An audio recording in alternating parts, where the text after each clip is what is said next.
Halo kawan-kawan Maya sekalian, malam ini aku akan ngobrol beberapa hal tentang pendakian, tentang hal-hal aneh yang kadang terjadi saat mendaki dan lain sebagainya. Kali ini aku sama Andre sama Ipul.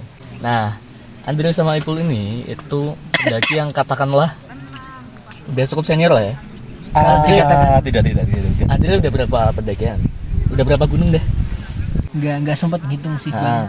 Karena kalau dikatakan senior saya juga nggak sepakat ya. Nggak berapa gunung deh? Ya kurang lebih 9 gunung lah. Oke. Di Jawa Tengah. Udah lumayan banyak ya berarti.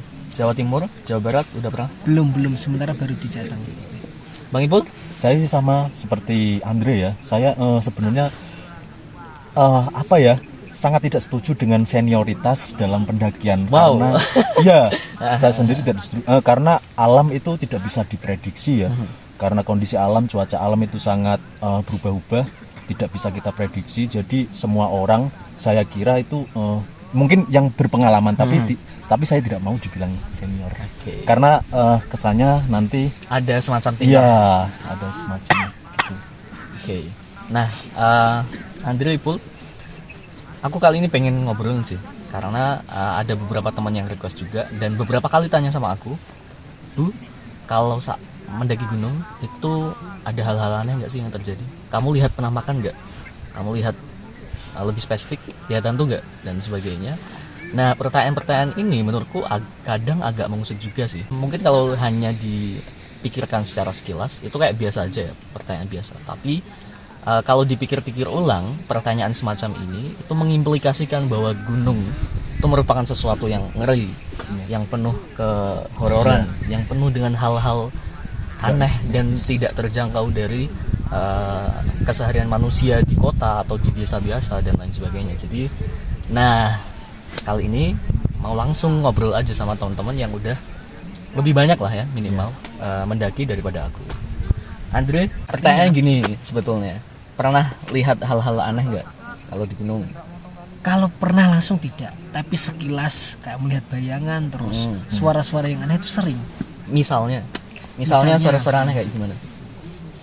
Ada yang minta tolong, ada yang minta pulsa, misalnya, minta pulsa, ada yang mama minta pulsa, misalnya, atau aku minta haji. Sering kalau ini yang minta versi 3 periode. Iya, atau ada. minta 3 periode. Wow, aduh. Ampun. Kalau seringnya yang beneran itu suara orang menangis. Orang menangis. Tapi dari jarak jauh. Ada juga orang yang minta tolong. Tapi waktu saya selidiki sama teman-teman, seringnya kan pendakian di malam hari ya, itu ada orang minta tolong gitu. Mas, suaranya lirih. Mas minta tolong. Apa? Kok nggak ada orangnya? Waktu tak tulis ternyata ada mbak beneran. Oh, mbak beneran. Minta tolong karena kedinginan gitu. Terus ngapain minta tolong buat diapain? Kakinya mungkin tergilir. Ya bisa jadi atau gitu. misalnya kakinya nggak nampak tanah. Tapi bener ada yang memang yang sering saya dengar itu suara-suara nangis dari jarak jauh ya, tapi konon katanya kalau jarak jauh itu malah justru dekat loh. Betul. Iya, betul kamu ngaminin berarti. Iya. Tapi itu kata orang-orang ya. Orang-orang. Kalau Bang Ipul gimana, pernah nggak? Saya sendiri belum pernah, sama sekali belum pernah. Tapi cuma bisa merasakan. Kan setiap orang punya indera perasa lah ya, merasa terancam mungkin. Saat manusia merasa terancam kan otomatis diri kita ada yang ingin kita lawan. Mungkin perasaan seperti itu saya rasakan di beberapa gunung, misal di mana ya, di Lawu? Sumbing, enggak. Oh ya, di Lawu terutama. Tapi itu masih mencekam di Sumbing sebenarnya. Di Sumbing.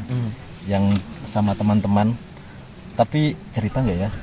Kayaknya dulu kamu pernah cerita tuh sama aku. Enggak, soalnya saya takut kalau cerita seperti itu. Kan katanya kalau diceritakan Kerasa gitulah ya. iya, Sosok yang katanya yang kita ceritakan itu datang dan mendengarkan cerita kita. Wow. Gitu. Itu masih kata orang, tapi kenapa ya? Itu sugesti sih sebenarnya. Tapi saya masih tabu menceritakan. Masih ragu juga. Masih ragu juga. Berarti apa ya? Masih ada semacam batas antara kejelasan dan ketidakjelasan. Tapi Dan- yang pasti saya merasa itu. Dan batas antara kepercayaan dan ketidakpercayaan juga. Yang lain deh selain sumbing kalau gitu kira-kira apa? Tapi di Lawu saya pernah melihat apa ya, teman. Oke, jadi teman-teman tadi videonya entah kenapa itu berhenti tepat di 8 menit.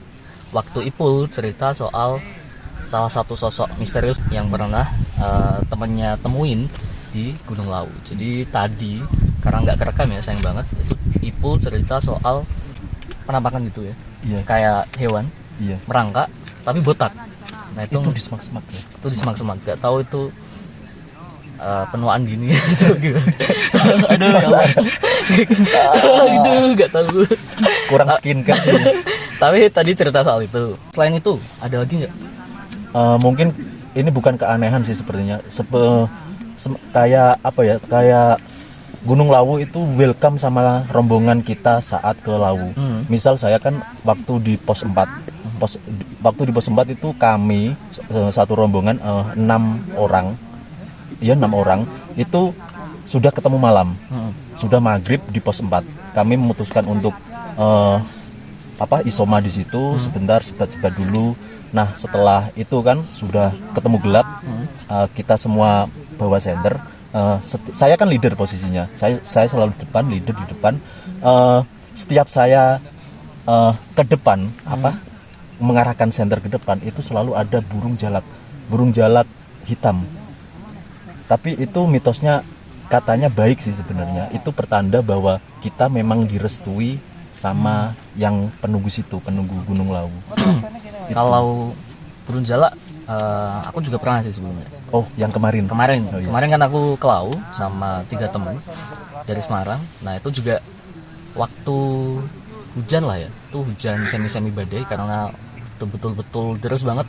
Beberapa orang bilang bahwa itu fenomena yang lazim sebetulnya di gunung, karena pertama Gunung Lawu itu satuannya masih banyak, terutama burung jalak tersebut, dan mungkin burung jalak punya semacam kecerdasan tertentu yang bisa yang membuat mereka itu bisa berinteraksi secara leluasa dengan para pendaki yang datang ke Gunung Lawu dan sebagainya. Ada yang bilang juga bahwa sebetulnya mereka itu cari sisa-sisa makanan.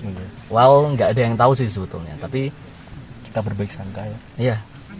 Nah, tadi Ipul sempat cerita juga waktu di itu ya, Pul, di area camp pos 5, Iya, atas di pos 5, atas pos 5 sebelum Gupak Menjangan. Sebelum Gupaan Menjangan. Itu dengar suara serimpen, semacam tatembangan Jawa. Tatembangan Jawa. Itu temanku kemarin juga, tapi nggak di situ sih.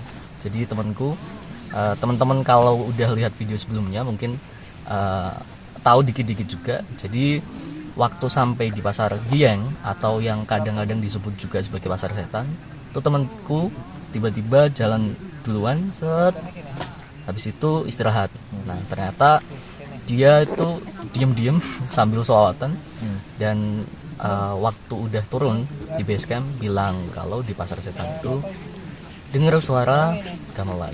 Dan agak mengejutkan juga ya, karena jarak antara pasar itu sama pemukiman itu jauh banget. Ada hargo dalam pas di atas pasar Dieng, tapi itu sama sekali nggak ada musik sama sekali. Jadi ya gitu deh. Nah tapi sebetulnya menurutmu Dre, Pul, hal-hal kayak gitu kadang-kadang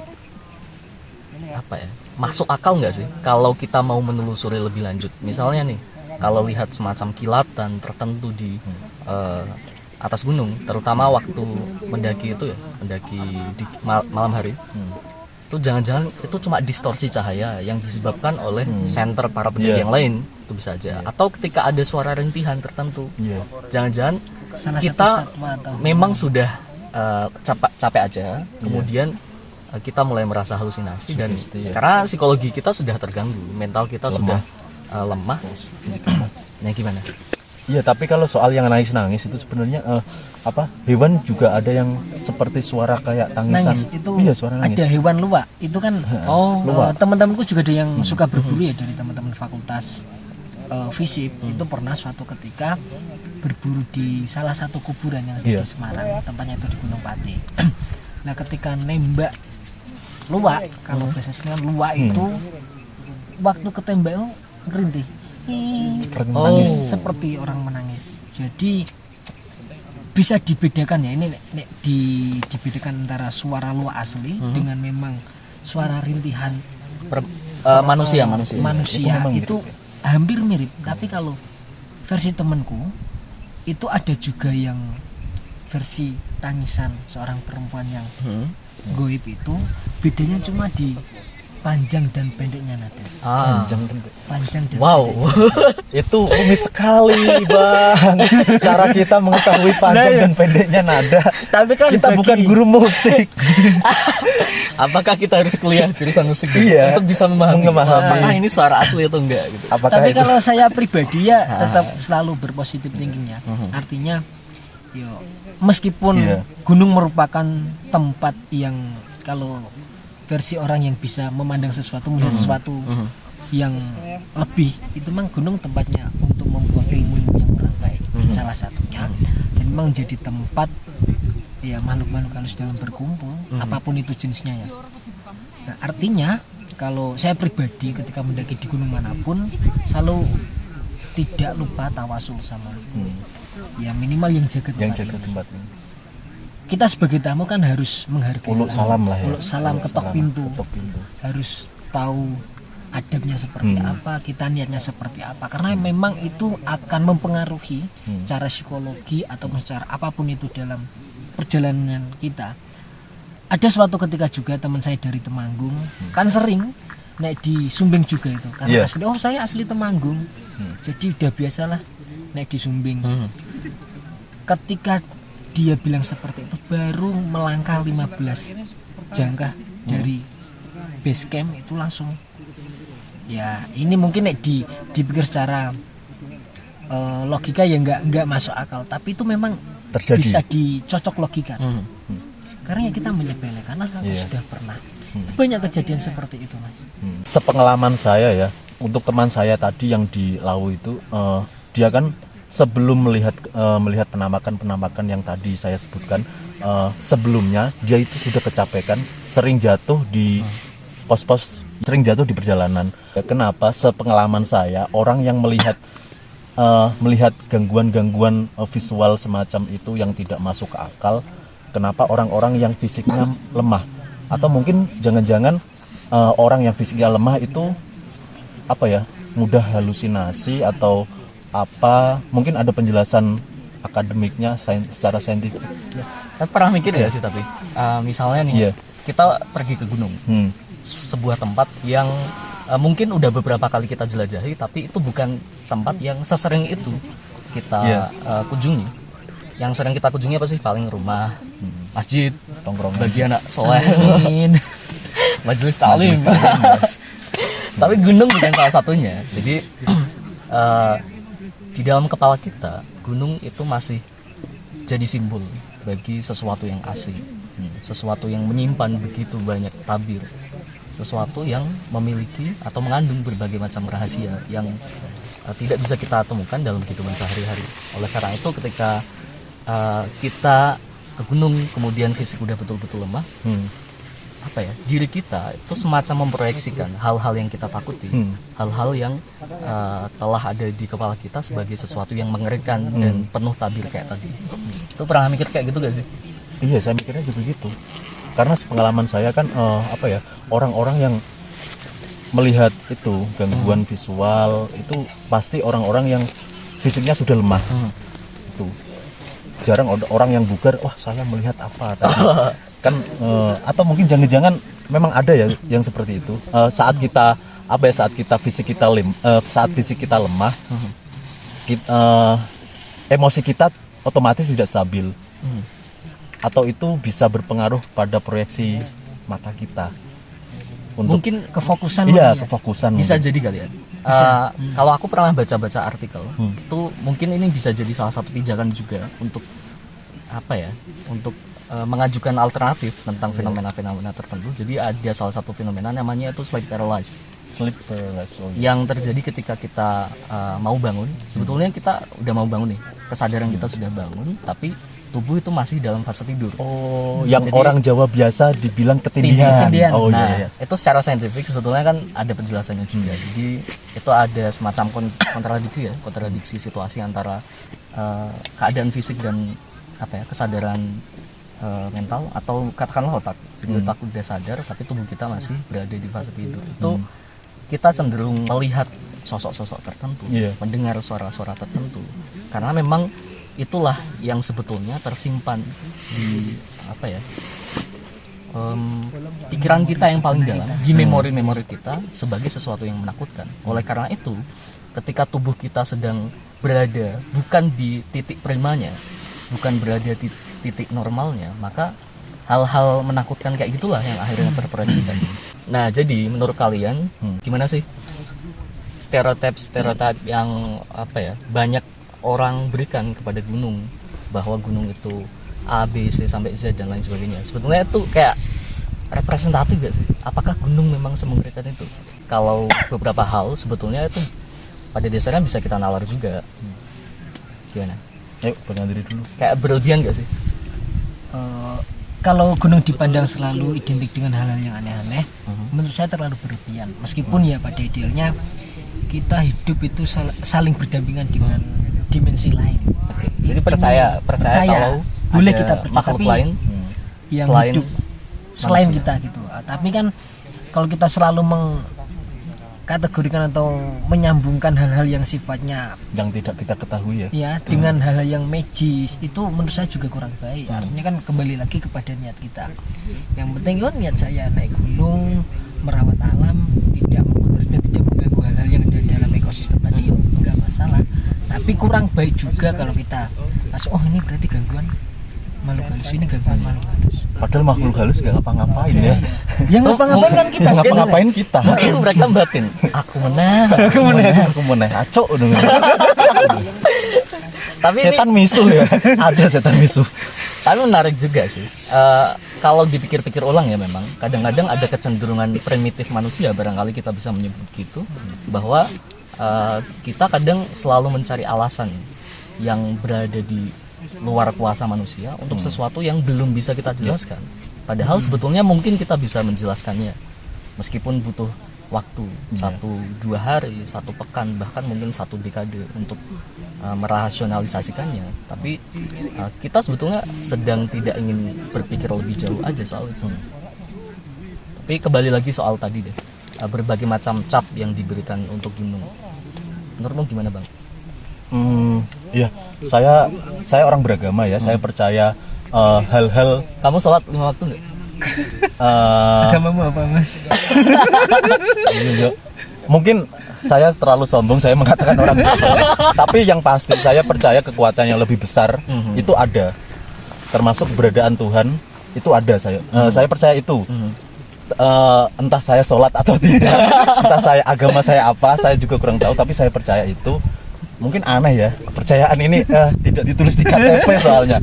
Saya percaya apa, tapi saya percaya kekuatan yang lebih besar. Jadi ada hal-hal yang hal-hal yang memang tidak mungkin kita ketahui semuanya. Itu ada rahasia alam. Mungkin ya saya percaya alam sih sebenarnya. Soal kita menanam, kita menuai, soal itu namanya kalau di kepercayaan Hindu, karma. Oh ya, karma di kepercayaan Hindu, percaya karma. Karena apa yang kita lakukan itulah yang akan kita dapatkan. Nah, saya percaya itu banget. Untuk stereotip gunung yang yang terkesan angker, mistis, dan itu sebenarnya tergantung kita sih ya. Tergantung niat kita ke gunung mau ngapain. Tapi saya percaya bahwa di gunung itu memang tempatnya yang begituan, yang tidak kita ketahui ya dikatakan goib lah. Secara otomatis saya menanamkan itu pada pikiran saya bahwa saat kita ingin ke gunung ya kita harus siap dengan resiko yang kita hadapi, selain alam loh ya, selain cuaca, selain alam pokoknya. Tapi mungkin gunung memang rumah bagi mereka. Iya, rumah tapi bagi jangan-jangan pemukiman kita itu juga pemukiman mereka di dimensi lain, bisa jadi kan? Iya bisa jadi. Tapi kan sebentar saya celah ya. Saya celah. Saya coba. Mungkin Wow, kan karena aku kalau ternista. ya, mungkin kalau di pemukiman biasa kan orang makhluk-makhluk lain itu sudah terbiasa dengan kehidupan kita. Jadi kan mereka bisa beradaptasi lah, mungkin seperti kita beradaptasi dengan mereka. Tapi kalau di lingkungan baru seperti di gunung, di alam yang bebas itu kan, Kita yang wah harus ada siapa nih? Kroco-kroco, ngapain ini? Begicil dari mana ini? Begicil dari mana ini? Seenak-enaknya menginjak-injak, berkata semena-mena kepada kita. Mungkin itu Ini saling menghormati lah. menarik. Jadi mungkin stigma tersebut memang sebetulnya tidak betul-betul berdasar lah ya, tidak berdasar amat, karena mungkin pikiran kita itu secara kultural terbentuk dari ketakutan tersebut. Soalnya sebetulnya selain stigma semacam tadi bahwa gunung itu horor, ada apa ya, kepercayaan lain yang menganggap bahwa gunung itu juga tempat untuk menyepi. Oh iya. Jadi betul. inilah mengapa ada larangan-larangan semacam kamu jangan misuh, kamu jangan Menjaga adab lah. ya kamu jangan rakit bom misalnya dan lain sebagainya. Karena pada dasarnya gunung itu kerap dijadikan tempat bagi para pertapa, bagi para orang alim untuk mendapatkan kesunyian. Jadi selain kepercayaan yang menyatakan bahwa gunung itu tempat ngeri, tempat horor dan lain sebagainya, ada juga kepercayaan yang menyatakan bahwa gunung itu tempatnya orang-orang saleh, tempatnya para petapa untuk Menyempurnakan ilmunya mungkin. menyempurnakan ilmu, Iya, mungkin ya. Mencari petunjuk. dan itu enggak serta-merta itu ya ilmu kayak tenaga dalam atau ilmu apa gitu. Perenungan lewat perenungan. Tapi ya bisa jadi itu ilmu batinia, ilmu kebijaksanaan, kearifan dalam hidup dan lain sebagainya. Jadi gunung sebagai suatu bentang alam yang memang sepi itu cocok dijadikan mereka untuk menepi dulu dari hingar-bingar dunia, kemudian meredefinisi ulang arti hidup, menentukan makna dan lain sebagainya. Jadi sebetulnya nggak nakut-nakutin amat ya, cuman mungkin gara-gara perbincangan mengenai hantu itu sejak kecil sudah begitu tertutup bagi kita. Mungkin masyarakat, nggak hanya masyarakat Jawa ya, tapi seluruh masyarakat di Indonesia yang notabene punya begitu banyak mitos, itu perbincangannya nggak begitu terbuka bahwa ternyata di balik mitos A, B, C dan lain sebagainya itu ada nilai-nilai yang terkandung juga. Karena pada dasarnya kalau saya pelajari juga, mitos itu bisa membawa nilai, gagasan dan juga menyampaikan pesan. Itu yang setidaknya saya dalami beberapa waktu lalu. Iya.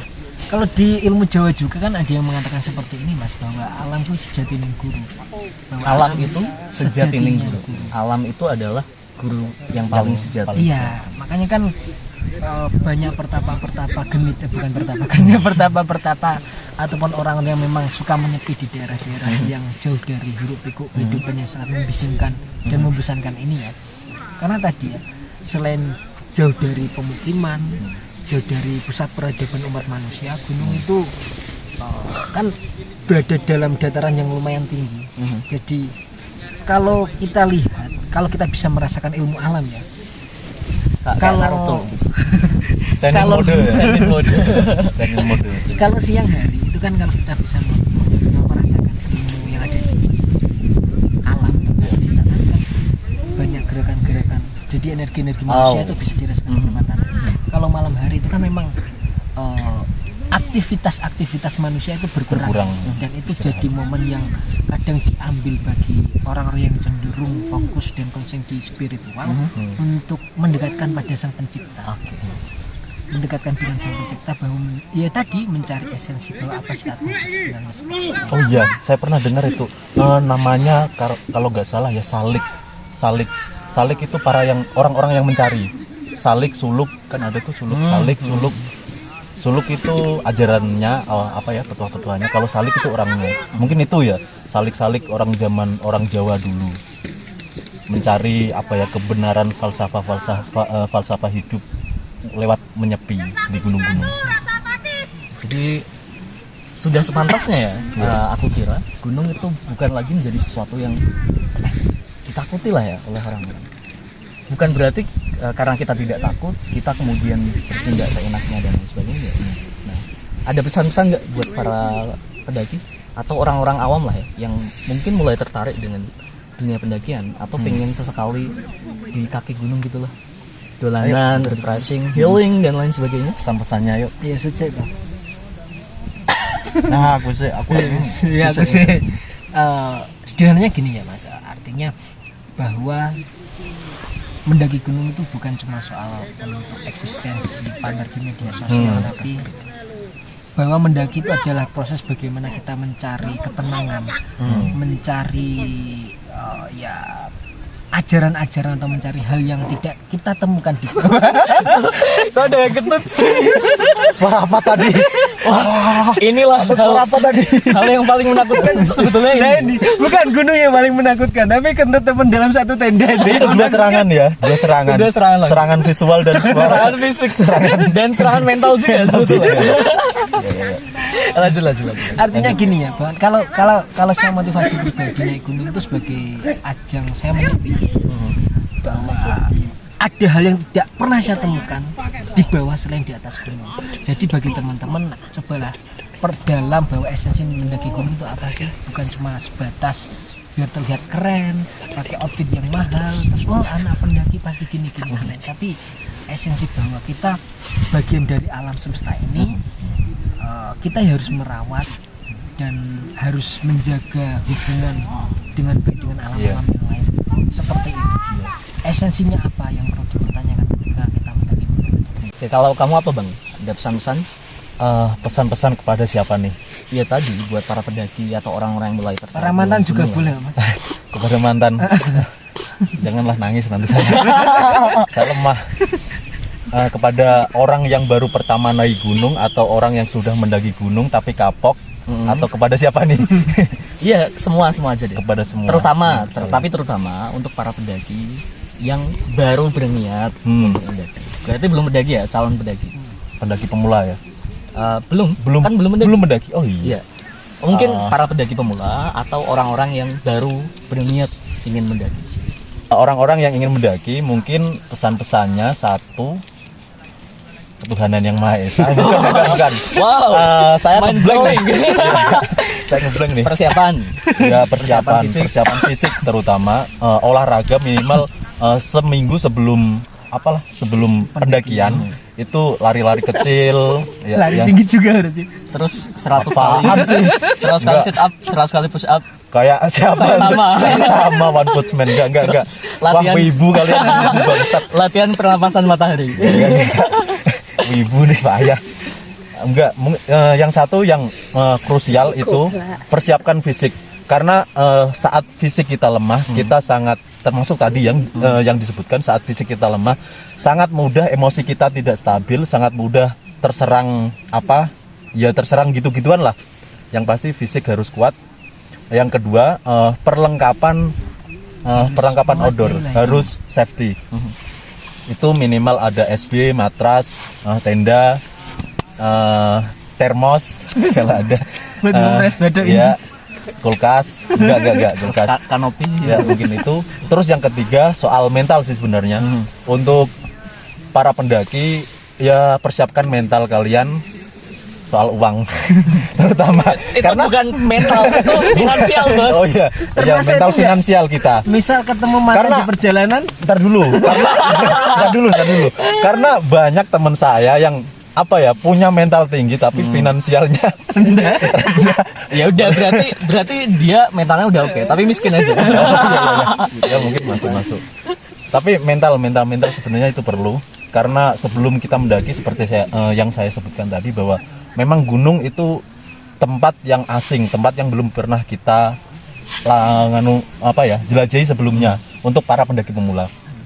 Jadi persiapkan mental kalian. Saya selalu menanamkan ini, saya selalu beranggapan bahwa ketika saya diganggu, tapi alhamdulillah saya belum pernah diganggu, tapi saya sudah Ketika saya diganggu, tapi alhamdulillah saya belum pernah diganggu. iya, kok angin ya? Ini antisipasi bukan antisipasi saat saya merasa dalam keadaan terburuk saat pendakian. Saya kan sudah tahu tuh gunung itu tempatnya mereka. terus saya mau usir, ya ini tempatnya mereka ya. Apa ya, saya nggak mau ya harus berdampingan dengan mereka. Saya menyesuaikan diri dengan mereka begitu. Kalau mereka cuma ngelihatin sosok-sosok gitu kan, tapi alhamdulillah saya juga nggak pernah mau. Muka-muka nggak tahu. Lebih aku soalnya. Tapi itu mindset yang saya tanamkan bahwa gunung itu rumah mereka, jadi saya harus berselaras dengan mereka juga. Alam maksudnya, alam dan apa yang ada di situ. Oke, berarti kalau aku nyimpulin nih bang, Ya. ketakutanmu itu justru kamu gunakan sebagai mekanisme pertahanan diri. Dan pertahanan diri tersebut kamu lakukan dengan cara tadi siapin mental, Iya, siapin mental, siapin betul. fisik, kemudian siapin Finansial. pengetahuan juga. Finansial. Misalnya itu ketika kita berhadapan dengan situasi terburuk. Kita harus gimana? Oke, gitu ya. Jadi teman-teman, aku kira gitu aja buat kali ini. Teman-teman yang mau mendaki itu nggak usah takut dulu deh soal berbagai macam stigma yang dikatakan oleh youtuber horor. Nggak usah. Jadi kalau mau ke gunung yang penting persiapan kalian itu bagus saja. Dan bye bye. Takutlah sama mantan. 3 periode.